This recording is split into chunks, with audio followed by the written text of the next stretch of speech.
আসসালামু আলাইকুম বন্ধুরা, আপনারা যারা 2026 সালে রমজান টার্গেট করে যারা শশা চাষ করতে চান তাদের জন্য এই ভিডিওটা। আপনারা ভিডিওটা শেষ পর্যন্ত দেখবেন, কেউ কাটাকাটি করবেন না। কাটাকাটি করলে আপনারা সম্পূর্ণ ভিডিওর বিস্তারিত আপনারা বুঝতে পারবেন না। প্রথমে আমাদেরকে জমিটা ভালো করে উর্বর করতে হবে, এটা চাষ দিয়ে নিতে হবে। চাষ দিয়ে নেওয়ার পর জমিতে চুন মারতে হবে, তাহলে মাটিটা ভালো শোধন হবে। 33 শতক বিঘায় 100 কেজি চুন মারতে হবে। চুন মারার পর 1 সপ্তাহ জমিটা ফাড়ায় রাখবেন, কোনো চাষবাস 1 সপ্তাহ আগে দিবেন না। 1 সপ্তাহ পর 2-3টা চাষ দিয়ে মাটিটা ঝুরা করে নেবেন। চাষ দেওয়ার পর রাসায়নিক সার, জৈব সার এগুলো প্রয়োগ করবেন। এগুলো প্রয়োগ করা হলে তারপর আরো একটি চাষ দিবেন। এখন আমরা বেড প্রস্তুত করব। যেহেতু শীতকাল, তার জন্য ডাবল বেড করতে হবে। 3 ফিট বেড করতে হবে, 4 ফিট মালচিং ইউজ করতে হবে। চলাফেরার জন্য 1.5 ফিট ড্রেন রাখবেন। বেড প্রস্তুতি করা শেষ হলে মালচিং আপনারা বিছিয়ে দিবেন।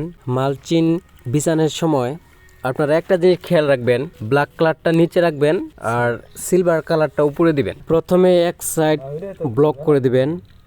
এক সাইড ব্লক করার পর তারপরে মালচিংটা বিছিয়ে দিবেন। বিছিয়ে দেওয়ার পর লাস্ট ফিনিশিংয়ে 4 ফিট আপনারা ফাঁকা রাখবেন। ওই ফাঁকাটুকু যেন আপনারা টান দিয়ে পূরণ করতে পারেন। আপনারা দেখতে পাচ্ছেন যে কিভাবে মালচিংটা টান দিয়ে একটু বড় করা হচ্ছে।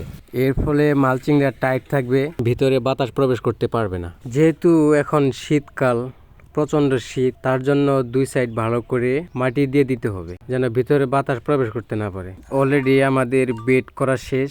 এখন আমরা চারা রোপণ করব। চারা রোপণ করার আগে মালচিংটা ছিদ্র করে নিতে হবে। আপনারা দেখতে পারতেছেন যে আমরা আগুন দিয়ে ছিদ্র করলাম এবং পানি খাওয়া গ্লাস দিয়েও আমরা ছিদ্র করতেছি, দেখতে পারতেছেন। আপনাদের ইচ্ছা, আপনারা যে যার মতো যেভাবে আপনাদের ভালো হয় এবং সুবিধা হয় ওইভাবে আপনারা ছিদ্র করতে পারেন, কোনো সমস্যা নাই। ছিদ্র দূরত্ব রাখতে হবে 16 ইঞ্চি। 16 ইঞ্চি পর পর আপনারা একটার পর একটা ছিদ্র করবেন। আমাদের ছিদ্র করা শেষ। এখন আমরা জমিতে চারা রোপণ করব।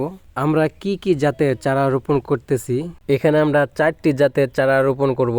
প্রথমে আছে ইয়ার মালিক সিটের জাদু, দ্বিতীয়তে আছে বীজপাতা কোম্পানির কাঞ্চন, তৃতীয়তে আছে বীজপাতা কোম্পানির বিউটি সুপার, চতুর্থ নম্বরে আছে স্টুরেসের তামিন প্লাস।